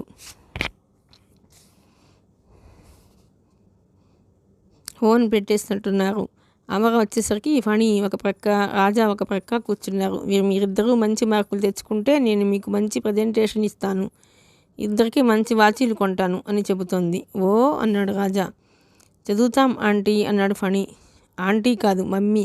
రాజా ఎలా పిలుస్తాడో అలాగే పిలవాలి. ఏది అను మమ్మీ. సరే మమ్మీ. ఫణి సిగ్గుగా, సంకోచంగా, ముద్దుగా పలికాడు. నేను ఏం కావాలన్నా మమ్మీ అంటూ వచ్చి నీకు ఏం కావాలన్నా మమ్మీ అంటూ వచ్చి నన్నే అడగాలి, తెలిసిందా? నేను నీకు ఇంకో అమ్మని కదూ అంది. ఫణి సంతోషంగా తల ఊపాడు. అమ్మక నిట్టూర్పు బయటికి రాకుండా ఊపిరి బిగపట్టుకుంది. ఇందులో నేను ఆదుర్దాపడాల్సింది ఏం లేదు. సుజా మంచి మనసు అది అనుకుంది. వంట మనిషికి జ్వరం వచ్చింది. మాధవి ఇంట్లో ఉండకుండా ఫ్రెండ్ దగ్గరికి వెళ్ళిపోయింది. సుజాత అమర వద్దన్నా వినకుండా లేచి వచ్చి వంట ఇంట్లో కూర్చుంది. అమర 10 నిమిషాల్లో పిల్లలకి ఇడ్లీ చట్నీ చేసి డైనింగ్ టేబుల్ మీద పెట్టింది. స్నానాలు చేసి వచ్చిన వారి తలలు దువ్వింది. బ్యాగులు సర్ది ఇచ్చింది. సుజాత తను ఇక్కడికి వచ్చిన మర్నాడే డ్రైవర్ని ఇంటికి పంపి ఫణి బట్టలు, పుస్తకాలు తెప్పించింది. అత్తగారు, మీకు రోజు డ్రైవర్ చేత క్యారెట్ పంపిస్తాను. నాకు ఒంట్లో బాగాలేదు. మా వారు ఊళ్ళో లేరు. 2 రోజుల తర్వాత అమరని, ఫణిని పంపిస్తాను. నా యందు దయ ఉంచరు అంటూ ఉత్తరం రాసి పంపింది. దుర్గమ్మ గారు డ్రైవర్ చేతనే ఆ సిటీ మీద నువ్వు త్వరగా కోలుకోవాలని దేవుడిని ప్రార్థిస్తున్నాను. నాకేం ఇబ్బంది లేదు. పక్కింటి పిన్ని గారు తోడుగా ఉంది. అమర్ని అట్టి పెట్టుకో దుర్గమ్మ అని వ్రాయించి పంపింది. ఫణిని ఇంటికి పంపిస్తాను సుజా అంది అమర. వద్దు అమర, వాళ్ళిద్దరూ చదువుకుంటూ తోడుగా ఉంటేనే మన ఇద్దరం కబుర్లు చెప్పుకోవచ్చు. ఫణి ఉన్నాడు కాబట్టి కబుర్లలో పడి ఊరుకున్నాడు. లేకపోతే రాజా వాళ్ళ డాడీ కోసం నా ప్రాణం తీస్తాడు అంది. అమర కాదనలేకపోయింది. ఆ పూట అమరే వంట చేసింది. సుజాత, అమర డైనింగ్ టేబుల్ దగ్గర తిన్నారు. ఇంకొంచెం వేసుకో సుజా అంటూ అమర వడ్డిస్తుంటే సుజాత, అమర, నాకు అమ్మ గుర్తుకు వస్తుంది అంది. నీలో ఏదో పొరపాటు ఉంది సుజా అంది అమర. ఏమిటి అంటావు? నాకు సరిగ్గా తెలియటం లేదు. అంత ప్రాణంలో చూసే భర్త ఉండి కూడా నీలో ఈ బెలతనం ఏమిటి? మాధవ్ అంటే భయం అంటావు. భయం ఎందుకు నీకు? మాధవిని అర్థం చేసుకో. తనకి సంసారం సరిగ్గా లేదు. ఆ అశాంతితో, చిరాకుతో నేను ఏదైనా అంటుందేమో. దానికోసం నువ్వు బాధపడి కుంగిపోవటం దేనికి? నువ్వు ఉండవలసిన ధైర్యంగా ఉండటం లేదు అనిపిస్తుంది నాకు. నీలో నీకు నమ్మకం ఉండాలి. ఈ భయాందోళనల వల్ల ఆరోగ్యం ఇలా పాడైపోతుంటే అది నీకు ఎంత నష్టమో ఆలోచించు. నువ్వు రాజా గురించి అయినా ధైర్యంగా ఉండాలి. సుజాత తలదించుకుంది. ప్లేట్లో అన్నం కెలుకుతూ ఉంది. అమర సుజాత చేతి మీద చెయ్యి ఆనించింది. సుజా, నేను ఎక్కువగా మాట్లాడానా? క్షమించు. నాకు తోచినది చెప్పాలనిపించింది. అంతకంటే ఇంకేం లేదు. సుజాత దించిన ముఖాన్ని బలవంతంగా గడ్డం పట్టి ఎత్తింది. అమర నీరత్తురాలైంది. సుజాత కళ్ళ వెంట ధారాపాతంగా నీళ్లు కారుతున్నాయి. చెక్కిళ్ళు తడిసిపోయినాయి. సుజా, అమర భోజనం వదిలేసి వచ్చి సుజాత పక్కన కూర్చుంది. ఏమిటి సుజా ఇది? ఆదుర్దాగా అంది. కేకులు వెయ్యి అమర. అలాగే కేకులు వెయ్యి. నువ్వు కాకపోతే ఎవరంటారు? అలా నువ్వు అంటేనైనా నాలో రోషం వస్తుందేమో. సుజాత అంటుంటే అమర భరించలేనట్టు సుజాత మెడ చుట్టూ చేయి వేసి దగ్గరికి తీసుకుంది. అమర, నీకంటే నాకు దగ్గరైన వారెవరూ లేరు. నువ్వు మళ్ళా నాకు కనిపించటం నా అదృష్టం. నువ్వు తోడుగా ఉంటే నేనెంత బాధని అయినా భరించగలను. ఏడుపు కెరటంలా ముంచుకు వచ్చేసి మాటల్ని ముంచివేసింది. అమర సుజాతని బుజ్జగించింది. ముందు అన్నం తిను. ఈ పూటే నీకు కాస్త తేలిగ్గా ఉంది అంది. అమర సుజాతకి కాలేజీ కబుర్లు గుర్తు చేయటం ప్రారంభించింది. ఆ రోజు రాత్రి నీకు గుర్తుందా సుజా? మనం నలుగురం, నువ్వు, నేను, వైదేహి, సునీత రెండో ఆట సినిమాటకి వెళ్ళి గోడ దూకి వస్తుంటే వార్డెన్ చూస్తే వైదేహి తాగుబోతు వాడిలా మిమిక్రీ చేసి అరిస్తే ఆవిడ గప్చిప్గా లోపలికి వెళ్ళిపోయింది. అవును, అందుకేగా వైదేహి ప్యాంట్ షర్ట్ వేసుకుని మీసాలు జేబులో వేసుకుని వచ్చింది. ఇద్దరు నవ్వుకున్నారు. సుజాత నవ్వుతుంటే అమరికి హాయిగా అనిపించింది. స్నేహితురాలు ఉంటే ఎక్కడలేని నవ్వులు వస్తాయి. అన్నయ్య ఇంట్లో ఉంటే ఎక్కడలేని సుస్థి నటిస్తావు. నీకు ఒంట్లో బాగానే ఉంది. అంతా నటన.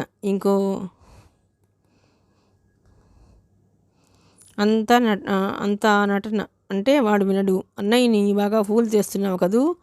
మాధవి కర్కశంగా కసిగా అన్న మాటలకి అమర సుజాత ఇద్దరూ తిరిగి చూశారు. ఎప్పుడు వచ్చిందో మాధవి గుమ్మం నడుము మీద చెయ్య పెట్టుకుని నిలబడి ఉంది. మధు అన్నది సుజా వారింపుగా. కానీ మాధవి అన్న మాటలు సుజాతని ఎంత గాయపరిచాయో అమర గమనించింది. అమరకి ఆవేశం వచ్చింది. మాధవి ఎందుకు అలా మాటలతో కుళ్ళబుడుస్తుంది? మాధవి అమర ఆవేశంగా అనబోతుంటే సుజాత చప్పుని చేయబట్టి ఆపేసింది. ఏమిటా పిలుపు మాధవి? వెక్కిరింతగా నువ్వేమైనా నా బొడ్డు కోసి పేరు పెట్టావా? మా వదిని కొన్న మాయరోగం ఇదే. అడ్డమైన వాళ్ళని ఇంట్లో చేరుస్తుంది, నెత్తికెక్కించుకుంటుంది. పని వాళ్ళ దగ్గర నుంచి ఇదే తంతు. వాళ్ళు ఆవిడ నెత్తిన కాదు మా నెత్తినెక్కుతారు. ఒళ్ళు తెలియకుండా మర్యాద లేకుండా వాకటం మొదలు పెడతారు. అప్పటికే లేచి నిలబడిన అమర డైనింగ్ టేబుల్ అంచుని వేళ్లతో రక్తం వచ్చేంత గట్టిగా బిగించి పట్టుకుంది. ముఖం ఎర్రబడింది, పెదవులు అదురుతున్నాయి. ఆవేశం ఆపుకోవటానికి ప్రయత్నం చేస్తుంది. సుజాత అమర చెయ్యి పట్టుకుని ఆడపడుచు వైపు తిరిగి, మాధవి అన్నది చాలు, దయచేసి ఇక్కడి నుంచి వెళ్ళు. ఆ కంఠం ఏడుపుతో వణుకుతోంది. అమరకి సుజాత చెయ్యి వదిలించుకుని మాధవి చెంప పగలగొట్టాలనిపిస్తోంది. నేను అన్న మాటలో తప్పేముంది? మా అన్న ఎదురుగా ఉంటే ప్రాణం పోతున్న దానిలా మంచం మీద పడి ఉంటావు. నీ ఫ్రెండ్ వస్తే ఇహిహి అని నవ్వుతావు. మీ అన్నయ్య వచ్చిన తర్వాత ఇది తేల్చుకుందాం. నువ్వు వెళ్ళు, దయ ఉంచి వెళ్ళు. చేతులు జోడించి దండం పెట్టింది. వెళ్ళక ఉండటానికి రాలేదులే. బగాయి వాళ్ళు ఇంట్లో ఇలా కలబడి తిరుగుతుంటే నేను ఉండగలనా? రోత పుట్టి నా ఫ్రెండ్ దగ్గరికి వెళ్ళాను. ఈవిడ గారి కొడుకు ఏం చేశాడో తెలుసా? నా సబ్బుతో స్నానం చేశాడు. చీ, ఎక్కడ ఉండాల్సిన వాళ్ళని అక్కడ ఉంచకపోతే ఇల్లు ఇలా సత్రం కాక ఇంకేమవుతుంది? మాధవి చకచకా వెళ్ళిపోయింది. అమర తల పట్టుకుని కూర్చుంది. రక్తపోటు వచ్చినట్లు దన్ దన్ అని కణతలు నరాలు కూడా అదగసాగాయి. చాలా కోపం, పిచ్చెక్కిపోయేంత. దేనైనా బద్దలు కొట్టాలనిపిస్తోంది. తన తల తీసుకువెళ్ళి గోడకేసి బద్దలు కొట్టాలనిపిస్తోంది. నేను వెళ్తాను సుజా. అమర పళ్ళ బిగోనంటూ తలెత్తినదల్లా అవాక్కైపోయినట్టు చూసింది. మరుక్షణంలో సర్వం మరచిపోయిన దానిలా ఒక్క అంగలో వచ్చి సుజాతని పొదవి పట్టుకుంది. సుజా ఏడుపు వచ్చేస్తున్న గొంతుతో ఉంది. సుజాత ఆయాసపడుతుంది. ఊపిరి అందటం లేదు. ఉక్కిరి బిక్కిరి అవుతుంది. సుజా భయంగా ఏడ్చేసింది అమర. సుజాత మందు అని సైగ చేసింది. అమర పై అంతస్తులోకి పరిగెత్తి మందు తెచ్చి చప్పున సుజాత చేత మింగించి మంచినీళ్ళు పట్టించింది. సుజాతకి 10 నిమిషాల తర్వాత ఆయాసం కాస్త తగ్గింది. ఒంటి నిండా చెమటలు దిగజారినాయి. అమర ఫ్యాన్ వేసింది. చెంగుతో సుజాత నుదుటన చెమటలు రుడిచేసింది. వచ్చి మంచం మీద పడుకో సుజా అంది. వద్దు, నడిస్తే ఆయాసం ఎక్కువ అవుతుంది. ఇలాగే ఉండని. కుర్చీలో వెనక్కి తల ఆనించి కూర్చుంది. అమర పక్క కుర్చీలో కూర్చుంది.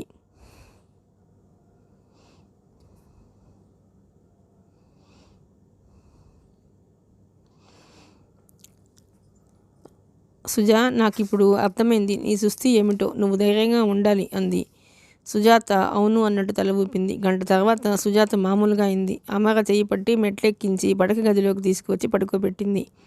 అమర, నువ్వు నన్ను వదిలేసి వెళ్ళిపోతావా? సుజాత అమర చెయ్యి పట్టుకుని దీనంగా అడిగింది. ఆ చూపుల్లో నిస్సహాయత, భయం, ఒంటరితనం అమర మనసుని అవి కలిచివేసినాయి. మాధవి చేసిన అవమాన కల్మషాన్ని అవి కడిగి వేసినాయి. అమర తల తిప్పుతూ దృఢంగా జవాబిచ్చింది. వెళ్ళను. మీ వారు వచ్చే వరకు నన్ను భగవంతుడు కూడా ఇంట్లోంచి తీసుకువెళ్ళలేడు.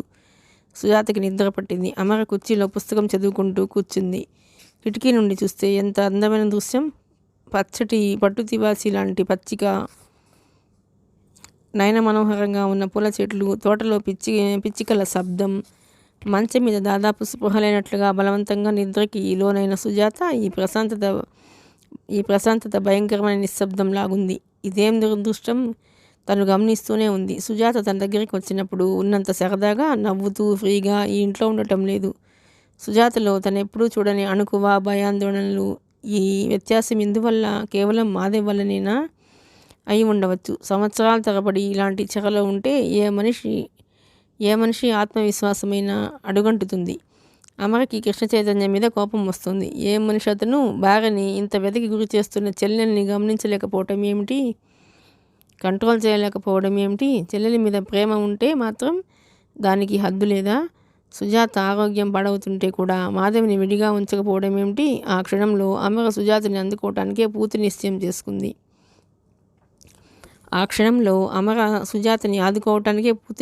చేసుకుంది. సుజాత మధ్యలో ఉలికిపాటుగా కళ్ళు తెరిచి చూసింది. అమర చిరునవ్వు నవ్వింది. ఆ చిరునవ్వు నేను ఇక్కడే ఉన్నాను సుమా అనే హామీలా ఉంది. సుజాత ముఖంలో అమర్ని చూడగానే ఆదుర్దా తొలగి ప్రశాంతత వచ్చింది. వెనక్కు వాలి పడుకుంది. అరగంటలో పిల్లలిద్దరూ వచ్చేశారు. వాళ్ళు వస్తే ఇల్లంతా నవ్వు, అల్లరి, సందడి, జీవోత్సవంలా పడి ఉన్న ఇంటికి ప్రాణం తెచ్చినట్లున్నారు వాళ్ళు.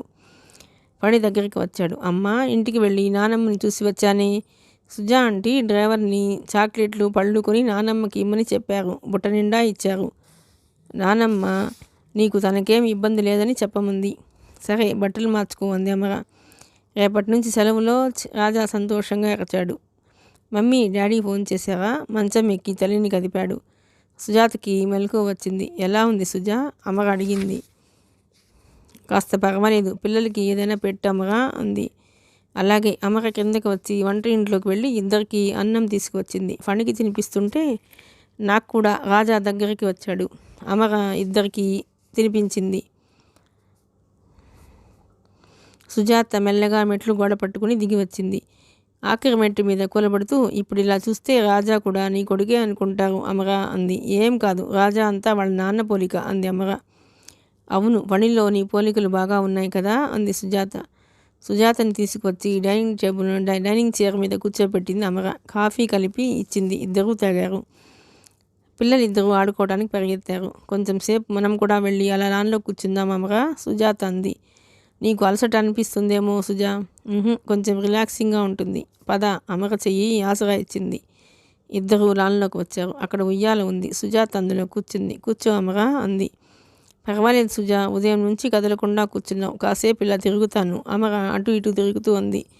ఇంటి పక్క ఆవరణ నిండా పెద్ద పెద్ద చెట్లు ఉన్నాయి. ఆ ఆవరణకి ఈ ఆవరణకి హద్దుగా ఉన్న గోడకి మధ్యలో ఒక చోట చిన్న గేటు ఉంది. ఆ స్థలం ఎవరిది సుజా? అమర అడిగింది. అది కూడా మాదే. కొని 1 ఏడాది అయింది. ఆ స్థలం యజమాని, ఈ స్థలం యజమాని అన్నదమ్ములు. వాళ్ళు లండన్లో స్థిరపడ్డారు. కృష్ణ ఈ ఇల్లు కొనేటప్పుడుకు అది కూడా కొంటానని కబురు పెట్టాడు. కానీ ఆయన ఇష్టపడలేదని బ్రోకర్ చెప్పాడు. ఏడాది క్రితం ఆయన పోయాడు. పిల్లలు మాకే దాన్ని అమ్మేశారు. కృష్ణకి ఫ్యాక్టరీ దూరమైంది. దాన్ని ఇక్కడికి తెచ్చుకుంటే దగ్గరలో ఉంటుందని ఇంకా అది ప్లానింగ్ దశలోనే ఉంది. ఏది కృష్ణకి ఈ మధ్య బొత్తిగా తీరుబడి లేకుండా పోయింది. సుజాత చెబుతుండగా ఫణి రాజా అంటుకుంటేనే ఆట ఆడుతూ పరుగులు తీస్తూ ఆ గేటు తీసుకుని అటువైపు పరిగెత్తారు. మనం వెళ్ళి చూద్దామా ఆ స్థలం అంది సుజాత ఉయ్యాలు దిగుతూ. వద్దు సుజా, అలసిపోతావు అంది అమర. కాస్త తేలిగ్గానే ఉంది ఈరోజు. ఇందాక అలా ఆవేశపడకపోతే ఇంకా తేలిగ్గా అనిపించేది. పద, నాకు కూడా నడవాలనిపిస్తోంది అంటూ దారి తీసింది. అమర అనుసరించింది. స్నేహితురాళ్ళిద్దరూ చిన్న గేటు తీసుకుని ఆ స్థలంలోకి వచ్చారు. పెద్ద తోట అది. పాతకాలం తోటలా నేరేడు చెట్లు, సపోటా, మామిడి, వేప చెట్లు ఆకాశంలోకి ఎదిగిపోయినట్లు గుబురుగా ఉన్నాయి. వాటితో పాటు నేల మీద పిచ్చి మొక్కలు కూడా దట్టంగా మొలిచి ఉన్నాయి. ఎత్తుగా పెరిగిన చెట్ల శిఖరాగ్రాల మధ్య నుంచి సాయంకాలపు సూర్యకిరణాలు కాంతి జల్లులా పొగగా వచ్చి నేల మీద తాకుతూ చూడముచ్చటగా అందాల హరివిల్లులా ఉన్నాయి. సాయంకాలం అవడం వల్ల చెట్ల మీద గుంపులుగా వందలు వేలుగా ఉన్న పక్షులు గోల చేస్తున్నాయి. ఆ శబ్దం కూడా బాగుంది. అమర, సుజాత ఎండుటాకుల మీద నడుస్తుంటే గలగల శబ్దం అవుతుంది. పిల్లలిద్దరూ కూ కూ అని నోటికి చెయ్యి అడ్డు పెట్టుకుని అరుస్తూ అతి ప్రతిధ్వనిగా పలుకుతుంటే కిలకిలా నవ్వేస్తున్నారు.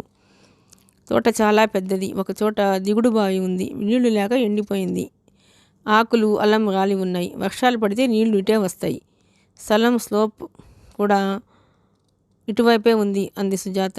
నేనెప్పుడూ దిగుడు బావి గురించి వినటమే తప్ప చూడలేదు అంది అమర తొంగి చూస్తే. అరే, మెట్లు ఉన్నాయి అంది ఆనందంగా. దీన్ని ఫ్యాక్టరీకి నీళ్లు సప్లై చేసేట్లు ఉపయోగించవచ్చని ఇంజనీర్స్ చెప్పారు అంది సుజాత. ఫణి, రాజా మామిడికాయ పిందెలు నములుతూ వచ్చారు. వద్దమ్మ, పైత్యం చేస్తుంది అంది సుజాత రాజా చేతిలోది లాక్కుని పారేస్తూ. రాజా ఫణి చేతిలోది లాక్కుని పరిగెత్తాడు. ఫణి రాజా వెంట పరిగెత్తాడు. నాకు ఫణిని చూస్తే ఎంత ముచ్చటేస్తుందో. వాడు నాకు నా కొడుకే సుమా అనిపిస్తాడు అంది సుజాత. బాగుంది. తిన్నమ్మకే తీపి, కన్నమ్మకే వాపి అంటారు. నీకు ఒక కొడుకు. తృప్తి లేదన్నమాట అంది అమర నవ్వుతూ. ఇద్దరూ గేటు మూసి మళ్ళీ ఇంటి ఆవరణలోకి వచ్చారు. అవునమ్మరా, నాకు ఆ మమకారం ఏమిటో తీరటం లేదు అంది సుజాత. ఇద్దరూ వచ్చేసరికి ఫణి, రాజా ఇద్దరూ ఉయ్యాలు ఊగుతున్నారు. మళ్ళా కింద లాన్లోకి ఉరికి కింద పడి దొర్లుతున్నారు. లాన్లో చీమలు ఉంటాయి నాన్న, కరుస్తాయి అంది సుజాత. ఏం గర్వం, ఫణి దొర్లుతున్నాడుగా అన్నాడు రాజా. తను కూడా ఇంకా దొర్లుతూనే ఒకరినొకరు అంటుకోవటానికి చూస్తున్నారు, నవ్వుతున్నారు. అమర, సుజాత మురిపెంగా చూస్తున్నారు ఇద్దరిని. ఆకాశంలో అప్పుడే చంద్రోదయం అవుతుంది. తోటంతా వెన్నెల కాంతి పరుచుకుంటోంది. పచ్చగడ్డి చల్లబడుతోంది. వెళదామా సుజా, నువ్వు మందు వేసుకోవాలి అంది అమర. పద పిల్లలు రండి అంది సుజాత. ఇద్దరు నేను ముందంటే నేను ముందని పరిగెత్తుకు వచ్చి సుజాత చెరో చెయ్యి పట్టుకుని నడుస్తున్నారు. అమర వారి వెనుక నడుస్తుంది. ఆమె మనసు హాయిగా ఉంది. కృష్ణ చైతన్య ఊరి నుంచి తిరిగి వచ్చేశాడు. మాధవి ఊర్లో లేదు, ఫ్రెండ్స్తో కలకత్తా వెళ్ళిందట. సుజాత బాగా కోలుకుంది. ఉత్సాహంగా, ఆరోగ్యంగా ఉంది. సుజాతని చూస్తే తను వెళ్ళేటప్పుడు మంచం మీద నీరసంగా పడి ఉన్న ఆ మనిషేనా అనిపిస్తోంది. నేను వెళ్తాను సుజా అంది అమర కృష్ణ చైతన్య వచ్చిన పావుగంటకే. ఉండు, నేను వచ్చి పంపిస్తాను అంది సుజాత. వద్దు శ్రమపడకు, అలాంటి మర్యాదలేం అవసరం లేదు అంది అమర. నేనేం మర్యాదలు చేయటం లేదు, అత్తగారికి కనిపించి కృతజ్ఞతలు చెప్పుకోవద్దా? అదేం అనవసరం లేదంటున్నానుగా. నీకు అవసరం అనిపించటం లేదేమో, నాకు చాలా అనిపిస్తోంది. సుజా ప్లీజ్, ఆయన ఇప్పుడేగా వచ్చారు, మేమిద్దరం వచ్చి దింపుతాం. అమర వెంటనే చేతులు జోడించింది. ప్లీజ్ సుజా, నన్ను ఇబ్బంది పెట్టకు. ఇందులో ఇబ్బంది ఏముంది అమర? చాలా ఉంది. నువ్వు మంచిదానివిగా, నేను చెప్పినట్లు విను. సుజాత అమర ముఖం చూసింది. ఏదో బాధ కలిగించే విషయమే ఉన్నట్లుంది. ఓకే, ఆయన రారులే, నేను మాత్రం రాకుండా ఉండలేను. మంచిదానివిగా కాదనుకు తల్లి అచ్చు అమర అందినట్లే అంది. ఇద్దరు ఫకాల నమ్ముకున్నారు. మీ చేతిలో మంత్రదండం ఉందా? మీ ఫ్రెండ్ ఇంత హాయిగా నవ్వేట్టు ఉండాలని నా తాపత్రయం. కానీ నేనెప్పుడూ తనని ఇలా నవ్వేట్టు చూడలేదు. కృష్ణ చైతన్య అన్నాడు. అతడు రాజాని ఎత్తుకొని వచ్చాడు. ఫణి అతన్ని ఆనుకున్నట్లే నిలబడి ఉన్నాడు. పావు గంటలో సుజాత వెంటరాగా అమర, ఫణి బయలుదేరారు. కృష్ణ చైతన్య రాజా భుజం చుట్టూ చేవేసి కారు వరకు వచ్చాడు. రాజా తండ్రిని వదిలి రాను అన్నాడు.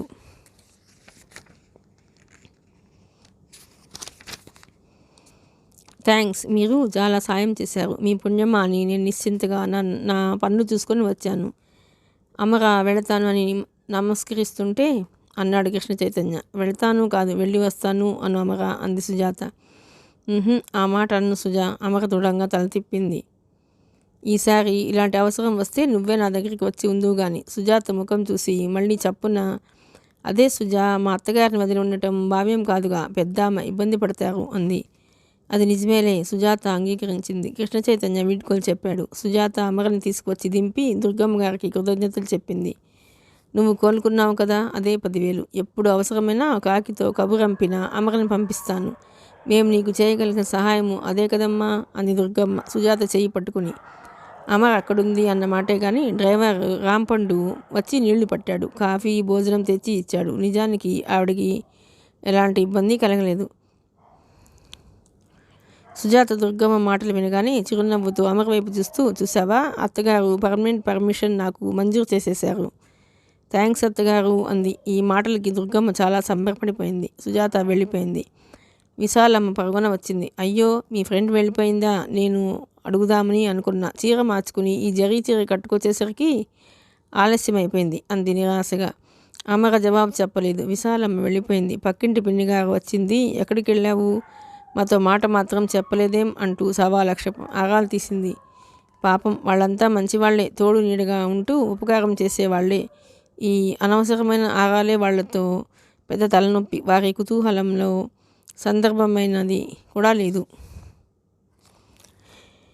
పక్కింటి పిన్నిగారు కూడా వెళ్ళిపోయింది. అమర లోపలికి వచ్చింది. 5-6 రోజుల నుంచి లేకపోవడంతో ఇల్లంతా దుమ్ముమయంగా ఉంది. ఎక్కడ చూసినా దుమ్ము పేరుకుపోయి కనిపిస్తోంది. అమర చెంగు దోపి చీపురు తీసుకుంది.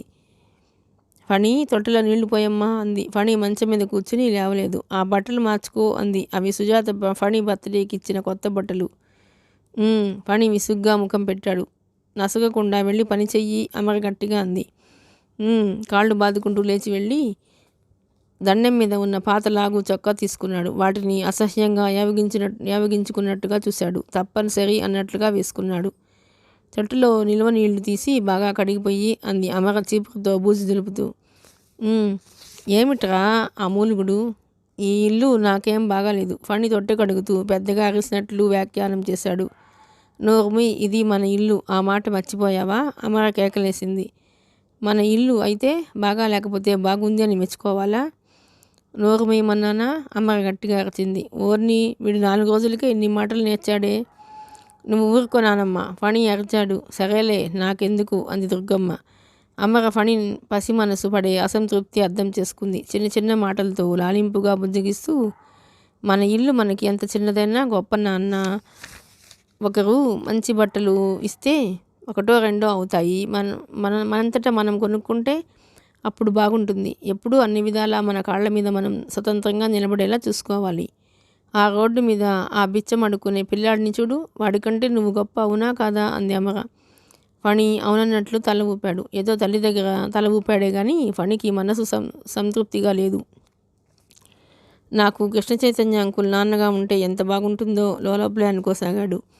అంకుల్ దగ్గరగా నడుస్తున్నా, ఆయన తన భుజం మీద చెయ్యి వేసినా, ఫణి అని పలకరించిన ఫణికి ఏమిటో చెప్పలేనంత ఆనందంగా ఉంటుంది. ఈ అమ్మకి ఏమీ తెలియదు అనుకోసాగాడు. ఆ రోజు నానమ్మ దగ్గర చేరి ఆవిడ దుప్పటి శ్రద్ధగా మడత పెట్టి సేవ చేస్తూ, నానమ్మ, ఆంజనేయ స్వామికి మనం ఏదైనా కోరుకుని ప్రదక్షిణలు చేస్తే తప్పకుండా అవుతుందా అడిగాడు. ఓ, తప్పకుండా అవుతుంది. ఆ మహానుభావుడిని నమ్ముకున్న వారికి తప్పకుండా కోరినవి ఇస్తాడు. ఎన్ని ప్రదక్షిణలు చేయాలి అడిగాడు. ఆయన దయ వచ్చే వరకు చెయ్యాలి. చాలా నిష్ఠగా స్నానం చేసి చెయ్యాలి. శనివారం ఉపవాసం ఉండాలి. అబద్ధాలు ఆడకూడదు. పెద్దవాళ్ళు చెప్పినవి చెయ్యాలి. ఈ పన్ను చేస్తే ఆయనకి సంతోషం కలిగి మనం కోరింది ఇస్తాడా ఆశగా అడిగాడు. తప్పకుండా ఇస్తాడు. అయినా ఫణి, నీకెందుకురా, నువ్వు పరీక్షలకి బాగానే చదివావుగా. అది కాదులే నానమ్మ. లేచి పరిగెత్తబోతుంటే ఆవిడ చెయ్యి పట్టి ఆపి, ఆగాగా నాకు చెప్పవా అంది. నేను పని అయిన తర్వాత చెబుతాను చిటికి వేసి ఉత్సాహంగా అన్నాడు. మర్నాడు ఉదయం ఫణి పాల ప్యాకెట్ ఇచ్చి రాగానే బుడుంగు బుడుంగు బుడుంగు అంటూ నెత్తి మీద నీళ్లు కుమ్మరించుకోవటం చూసినామగా. ఏమిట్రా ఇప్పుడే స్నానం చేసేస్తున్నావు అంది. నాకు పనుంది అని కేక పెట్టాడు. ఏం పని? అమ్మగ తువ్వాలు తెచ్చి తొడవబోతుంటే ఫణి తనే లాక్కుని గబగబా తల తుడిచేసుకున్నాడు. బట్టలు వేసుకుని పరిగెత్తాడు. 15 గంట తర్వాత తిరిగి వచ్చాడు. అమ్మగ చపాతీ పిండి కలుపుతూ, ఎక్కడికి రా పరిగెత్తావు అలా అంది. ఫణి నుదుట ఎర్రబొట్టు పెద్దది ఉంది. ఏమిటి, పొద్దుటే గుడికి వెళ్ళి వచ్చావు అంది. ఫణి జవాబు చెప్పలేదు. ఆ గోధుమలు మెరక తీసుకువెళ్ళు అంది అమ్మగ. నేను తీసుకెళ్ళను అందామనుకున్నాడు. నోటి మీద వేలు పెట్టుకుని చెంపలు వేసుకున్నాడు. నానమ్మ ఏం చెప్పింది? పెద్దలు చెప్పిన మాట వినాలి అందిగా. ఏమిట్రా అలా చెంపలేసుకుంటున్నావు? ఏమైంది అంది అమ్మగ. ఏం లేదు ఫణి సీరియస్గా అని సంచులు తీసుకెళ్ళిపోయాడు. ఏమిటత్తయ్యా, వీడి పెద్ద మనిషిలా సీరియస్గా ఉంటున్నాడు అంది అమ్మగ. ఏమోనేమ్మ అంది దుర్గమ్మ. ఇంతలో కారు తలుపు తెరిచిన శబ్దమైంది. అమ్మగ చేతిలో పని వదిలి లేచి వచ్చింది. మరకి వెళ్తున్న ఫణి భుజం మీద సంచుల భాగంతో పరిగెత్తుతూ తిరిగి వచ్చేశాడు. డ్రైవర్ పండు వచ్చాడు. ఫణి బాబుని తీసుకురమ్మన్నారమ్మా అన్నాడు. ఓ, ఇప్పుడే వచ్చేస్తున్నా పండు. ఫణి గోధుమ సంచులు నట్టింట్లో పారేశాడు. పరిగెత్తి బట్టలు మార్చుకోసాగాడు. అమ్మగ పండుని వాకిట్లోకి తీసుకువెళ్ళి, ఇప్పుడు వీలు కాదు పండు, పనిలో ఉన్నామని చెప్పు, వెళ్ళు అంది. అలాగేనమ్మా. పండు సవినయంగానే వెళ్ళిపోయాడు. ఫణి కారు శబ్దం విని నిక్కరు వేసుకుని షర్ట్ పొట్టకు పట్టుకుని పరిగెత్తుకు వచ్చాడు. వరండాలోకి పరిగెత్తాడు. కారు సందు దాటి మలుపు తిరిగి అదృశ్యమైపోయింది. కారు వెళ్ళిపోయిందేమిటి బిక్కుమొహంతో అన్నాడు. నేనే వెళ్ళమన్నాను. ఎందుకని? నీకు పనుందిగా నాన్న అంది అమర. నువ్వెప్పుడు ఇంతే. ఫణి క్రింద చతికిలబడి కాళ్ళు బాదుకున్నాడు. ఎక్కడికి వెళ్ళనీయవు, ఎప్పుడూ పని అంటావు. మరకి ఎవరు వెళతారు? నేను వెళతానా? ఫణి ఏడుస్తూ మంచం మీద బోర్లాపడి ఏడవసాగాడు. నన్ను ఎక్కడికి వెళ్ళనీయరు. ఎంత పని చేసినా ఇంతే. నేను అసలు పని చేయను. పాల ప్యాకెట్లు కూడా ఇవ్వను. పోనీ వెళ్ళనీయకపోయావా అమరా అంది దుర్గమ్మ. నువ్వు ఊరుకో అత్తయ్య అమర అరసింది. కాసేపు ఏడ్చి వాడే ఊరుకుంటాడంది. గోధుమలన్నీ కింద వలికిపోయాయి. అమర చేట తీసుకువచ్చి ఎత్తసాగింది. మరక వెళ్ళిరా అంది కొడుకుని. ఫణి పలకలేదు. గంట తర్వాత పిలిచింది. అన్నానికి రాగా. ఫణి మాట్లాడలేదు. మంచం మీద నుంచి లేచి వచ్చి కిటికీలో మోకాళ్ళ మీద తల వంచుకొని కూర్చున్నాడు. అన్నానికి రా నాన్న. అమర వచ్చి బ్రతిమలాడింది. ఫణి పలకలేదు. అమర చేతులు విసురుగా తోసేశాడు. తినరా, అమ్మని ఏడిపించుకు. ఈ రాత రాసి ఆ దేవుడే ఏడిపిస్తున్నాడు. ఇక మనిద్దరం కూడా ఏడిపిస్తే ఎలా? నానమ్మ, నువ్వు నోరు మూసుకో. పళ్ళ బిగుతూ అరచాడు. ఫణి రాలేదు. ఎంత చెప్పినా ఆ కిటికీలో నుంచి దిగలేదు. మధ్యలో కిటికీలోంచి బయటకు చూస్తూ గోళ్ళు కొరుకుతున్నాడు. అమర మొదటిసారిగా కొడుకుకి నచ్చచెప్పటంలో పరాజయం పొందింది. ఇది కొత్త పాఠంలా ఉంది. చాలా బాధగా ఉంది. అది కొడుకుని వంచలేకపోయాను అనే అహంతో కూడిన ఆగ్రహం కాదు. వాడి పసి మనసు గురి అయిన ఆందోళనకి తానే బాధ్యురాలు అనే ఆవేదన. వాడు అన్నం తినకుండా అలా కిటికీలో ఒంటరిగా ఈ ఇల్లు తనది కాదు అన్నట్టు కూర్చుంటే అమర మనసు తల్లడిల్లిపోతుంది. తను వాడు ఒకే ప్రపంచం అనే నమ్మకం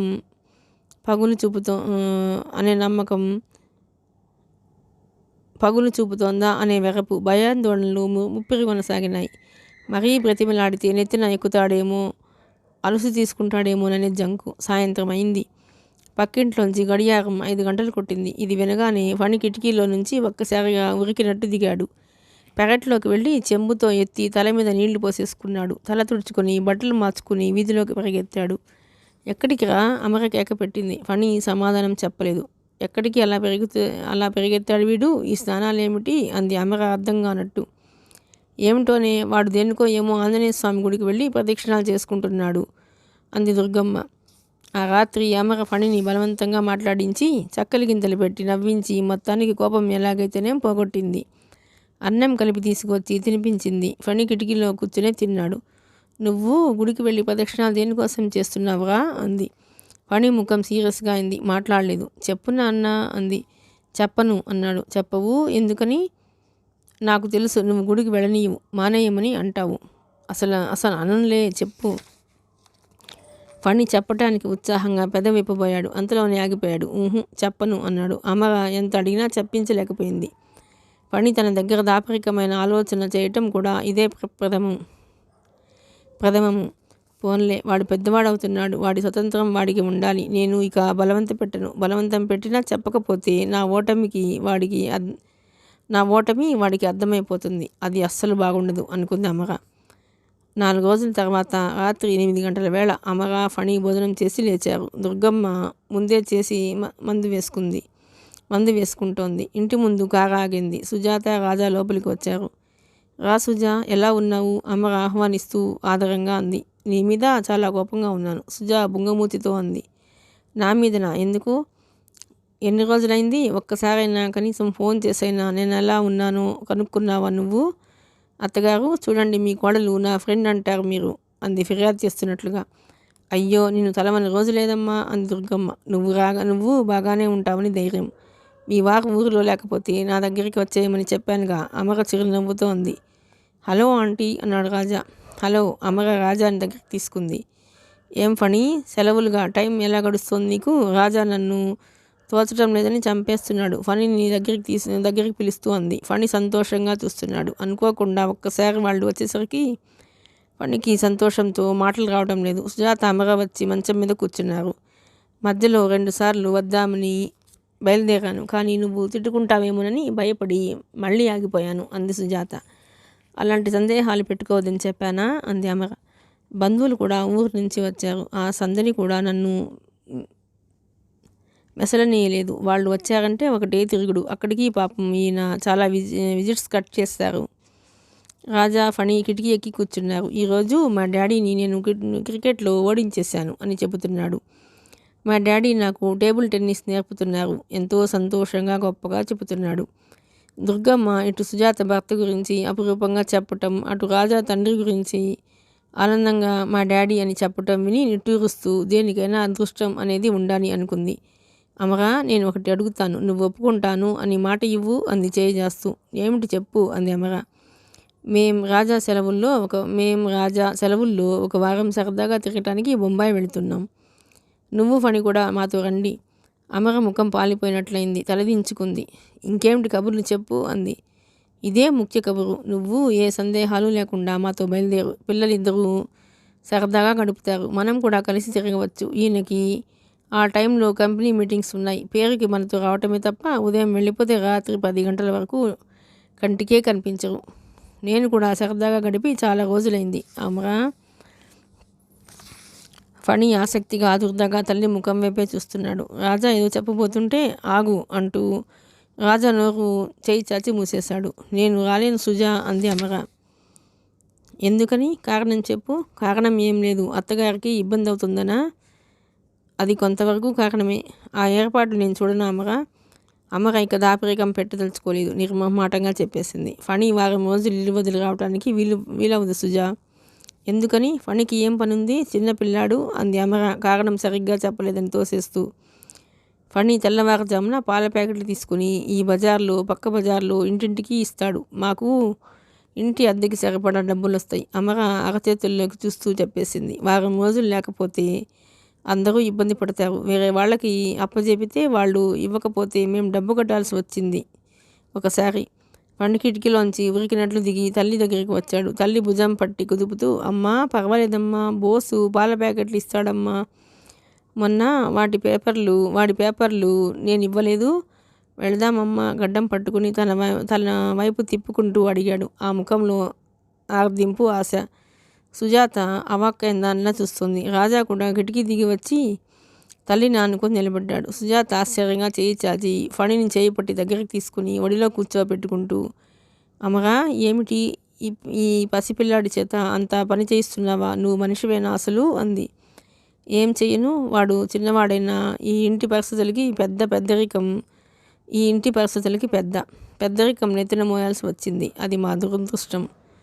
చాలే అమరా, ఈ మాటలు నాకు చెప్పకు. ఈ మాట మామూలు ఆడవాళ్ళంటే చెల్లుతుంది. నువ్వంటే నవ్వులాటగా ఉంటుంది. ఏమ్మా ఫణి, రోజు తెల్లవారుజామున లేస్తావా? అంది. ఫణి అవునన్నట్లు తల ఊపాడు. మమ్మీ పాల ప్యాకెట్లు ఏమిటి? రాజా ఆసక్తిగా అడిగాడు. ఉండు నాన్న, రాజాని ఆపింది. అమరా, ఇంతకాలం నా దగ్గర ఎందుకు దాచావు ఇది? అంది సుజాత నిష్ఠూరంగా. ఇందులో దాచటం ఏముంది సుజా? చాలే, నువ్వు నన్ను చాలా మోసం చేశావు. బ్యాంకులో ఏదైనా డబ్బు ఉందేమో అనుకున్నాను. మీ ఆయన తాలూకు డబ్బు. అదంతా ఆనాడే అయిపోయిన తల్లి. ఒక మహానుభావుడు మమ్మల్ని నిలువునా ముంచాడు. అదేమిటి అత్తగారు? అంది. దుర్గమ్మ అయినవారు మోసపుచ్చిన సంగతి చెప్పింది. కొడుకు ఏమో వ్రాసి ఇచ్చినందుకే ఇల్లు అమ్మి ఆ డబ్బు కట్టాల్సి వచ్చింది. అయ్యో, ఇన్ని బాధలు పడ్డారా అమరా? ఇన్ని బాధలు పడినప్పుడైనా నేను గుర్తు రాలేదా? నేను ఎక్కడున్నా వెతికి పట్టుకోవాలని అనిపించలేదా? అంది. అమర మాట్లాడలేదు, తలదించుకుంది. సుజాత గుర్తురాకేం? చాలాసార్లు గుర్తుకు వచ్చింది. కానీ కలవారి కోడలైన సుజాత దగ్గరికి తగుదునమ్మా అని వెళ్ళటానికి తన మనసే అంగీకరించలేదు. మాట్లాడవేం? నేను గుర్తు రాలేదా? రెట్టించింది. ఎందుకు గుర్తు రాలేదు? చాలాసార్లు వచ్చావు. కానీ నీ దగ్గరికి ఎలా వస్తాను? నువ్వు సంపాదన పరువాలివి కాదుగా, ఉద్యోగం చేయటం లేదుగా. నోరు ముయ్యి. ఆయన డబ్బు నా డబ్బు అనే తేడా మా మధ్య లేదు. నా చేతుల మీద నేను ఎంతమంది అవసరాలకి సాయం చేశాను, ఆయన చేస్తారు. నన్ను కూడా ప్రోత్సహిస్తారు. బాగుంది నా సంఘసేవ. నా ప్రాణ స్నేహితురాలు ఇలా ఇబ్బందుల్లో ఉంటే నేను దానాలు, పేపర్లో ఫోటోలు నాకే సిగ్గుగా ఉంది. ఇంకేమిటి కబుర్లు చెప్పు? అంది అమర ప్రసంగం మారుస్తూ. కబుర్లు చెప్పనమరా, నా నిర్ణయం చెబుతాను. ఏమిటి? నువ్వు నాతో బొంబాయి వస్తున్నావు ఫణి. అమ్మ నువ్వు మాతో బొంబాయి వస్తున్నారు. అమ్మ బట్టలు నీవి పెట్టి సర్ది రెడీగా ఉండు. ఎల్లుండి మధ్యాహ్నం సరిగ్గా 3 గంటలకు కారులో వచ్చేస్తాను. ఓకే? అంది. ఓకే అన్నాడు ఫణి. కాదు సుజా, నువ్వు ఇంకేం చెప్పకు. ఈ క్షణం నుంచి ఇది నా సంసారం. నేను ఈ ఇంటి పెద్దని. నేను ఎలా చెబితే అలా వినాలి మీరు. ఏం అత్తగారు, నాకు ఈ అధికార పదవి ఇస్తున్నారా మీరు? బేషుగ్గా. మా అదృష్టాలు ఇంత పెరిగిపోతుంటే కాదంటానా తల్లి? అదుగో ఆవిడ ఇంటికి పెద్ద, నాకు అధికారం ఇచ్చేశారు. అమరా, ఇంకేం మాట్లాడకు నువ్వు. సుజా ప్లీజ్. అమరా ప్లీజ్, కాస్త ఈ స్నేహితురాలిని తను మనిషి మానవత్వం ఉంది అని రుజువు చేసుకొని. అది ఎప్పుడో రుజువైంది. బొంబాయి వెళ్ళనవసరం లేదు. వెళ్ళాలి, నాకు చాలా అవసరం. డాక్టర్ గారు హాలిడేకి వెళ్ళమన్నారు. ఆయనతో వెళ్ళినందువల్ల పెద్ద ప్రయోజనం ఏమీ లేదు. తను బిజీగా ఉంటారు. నువ్వు ఉంటే నాకు చాలా సంతోషంగా ఉంటుంది అంది సుజాత. కానీ ఫణి పాల ప్యాకెట్ల ఉద్యోగం పోతుందనేగా భయం. అవి ఇచ్చేందుకు నేను పిల్లాడిని ఏర్పాటు చేస్తాను. అబ్బా, చలిలో వానలో ఇలా పసిపిల్లాడు తెల్లవారుజామున లేచి ఇల్లు తిరగటమా? సుజాత కళ్ళలో తడి కనిపించింది. ఫణి జుట్టు పైకి తీస్తూ, ఫణి, ఇంకో అమ్మని నేను వచ్చానుగా, నువ్విక కష్టపడనవసరం లేదు అంది. ఫణికి ఆ క్షణంలో సుజాత సాక్షాత్తు దేవతలా అనిపించింది.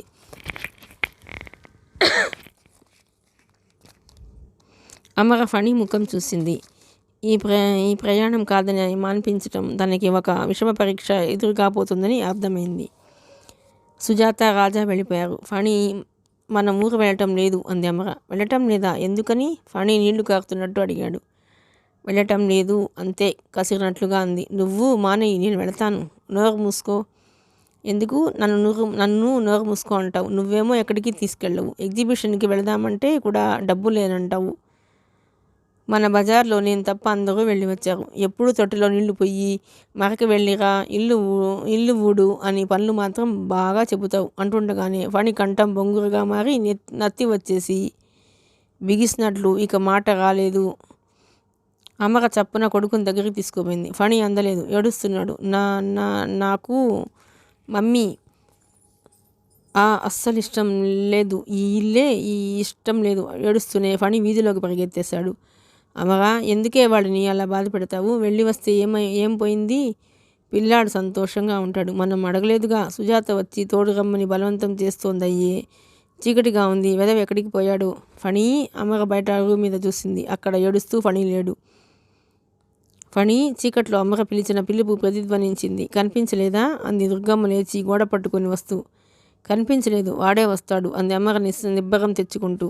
10:30 దాటింది, రాలేదు. అమ్మకి భయం వేసింది. ఎక్కడున్నాడో చూడవే. దుర్గమ్మ తొందర పెట్టేస్తుంది. అంతటితో ఆగలేదు. ఆవిడే కాలు ఇడ్చుకుంటూ వెళ్ళి పక్కింటి పిన్నిగారి కొడుకుని లేపి ఫణి కనిపించటం లేదని చెప్పింది. అరగంట తర్వాత ఆ కుర్రాడు తిరిగి వచ్చాడు. గుళ్ళో ఉన్నాడండి, రానంటున్నాడు, ఏడుస్తున్నాడు. అమ్మగా, వెళ్ళి తీసుకురా, దుర్గమ్మ ఆజ్ఞాపించినట్లే అంది. ఆవిడ మనమడితో పోట్లాడుతుంది కానీ మళ్ళా ఒక్క నిమిషం వాడికి ఏదైనా అయితే ఊరుకోలేదు. గుండె చెరువైనట్లుగా ఏడుస్తుంది. తన కొడుక్కి ప్రతిరూపం వాడు కష్టపడుతున్నాడని ఆవేదన ఉన్నా గతి లేదని ఊరుకుంటోంది. అమ్మగా ఆ కుర్రాడితో వెళ్ళింది. వీధులు చీకటిగా ఉన్నాయి. గుళ్ళో లైటు లేదు. ఎదురు షాపు బోర్డుకి ఉన్న లైటు కొద్దిగా పడుతోంది. గుళ్ళో ఒంటరిగా చీకట్లో ఫణి దేవుడి ఎదుట ఉన్న గచ్చు నేల మీద బోర్లా పడుకుని ఏడుస్తున్నాడు. వాడి చేతులు సాష్టాంగ పడినట్లు దేవుడి వైపు జోడించి ఉన్నాయి. అమ్మగ గుండెలు అవిసిపోయాయి. ఫణి గబాలన వెళ్ళి దగ్గరికి తీసుకుంది. నాన్న ఎత్తి ముద్దు పెట్టేసుకుంది. ఏమిట్రా దిక్కులేని వాళ్ళ ఇలా, ఇంటికి వెళదాంరా అంది. నేను రాను, అస్సలు రాను, ఫణి ఏడుస్తూ గట్టిగా అన్నాడు. ఏడుపులో వాడి ముఖం, కళ్ళు, ముక్కు వాచిపోయి ఉన్నాయి. అలాగేలే, బొంబాయి వెళదాంలే రా. నిజంగానా? నిజంగానే. ఆ దేవుడి మీద ఒట్టు వెయ్యి. అమ్మగా ఒట్టు వేసింది. ఫణి లేచి తల్లి మెడని కౌగిలించుకున్నాడు. అమ్మ, బొంబాయి వెళ్ళటం నాకు చాలా ఇష్టం అని చెప్పేశాడు. మిగతా కథ 5వ భాగంలోనండి. ప్లీజ్ అండి, మీకు కనుక ఈ నవల నచ్చినట్లయితే లైక్ చేయండి, షేర్ చేయండి, సబ్స్క్రైబ్ చేయండి.